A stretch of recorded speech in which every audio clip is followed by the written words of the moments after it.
வந்து மாட்டுக்கறி ஏற்றுமதியில் உலகின் 2வது நாடாக இருந்தது. அதுக்கு பிரேசில் தான் முதல் நாடு. அதுதான் அதிக மாட்டுக்கறி ஏற்றுமதி பண்ணது. ஆனா நம்முடைய திறமை வாய்ந்த 56 இன்ச் மோடி ஆட்சிக்கு வந்த உடனே நம்ம தான் முதலிடம். உலகம் முழுக்க மாட்டுக்கறி ஏற்றுமதியில் இந்தியா உலகில் முதலிடம் நமக்கு வந்துருச்சு. India private limited. இந்த கம்பெனி பேரு அல் கபீர் நினைச்சா என்ன சொல்லுவீங்க? ஏதாவது துலுக்கம் நடத்துறான். ஓனர் யாரு தெரியுங்களா? சதீஷ். அவன் பாப்பான். அடுத்தது அரேபியன் எக்ஸ்போர்ட் பிரைவேட் லிமிடெட். அதனுடைய உரிமையாளர் சுனில் கபூர். அவனும் பாப்பான். அடுத்து MKR frozen food exports private limited. உரிமையாளர் மதன் அபோட் என்பவன். அவனும் பாப்பான்.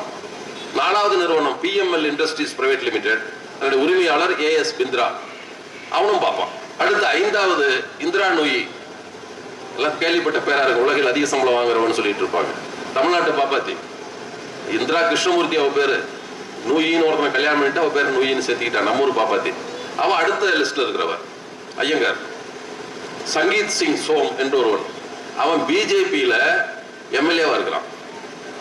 ஏற்றுமதியில பெரிய நிறுவனத்தில் 6வது நிறுவனத்திலும் பிஜேபி எம்எல்ஏ. ஆனா இவன் நம்ம கிட்ட வந்து மாட்டுக்கறி தின்னா கொலை பண்ணுவேன், கொல்லுவேன் சொன்னார்ல தோழர்.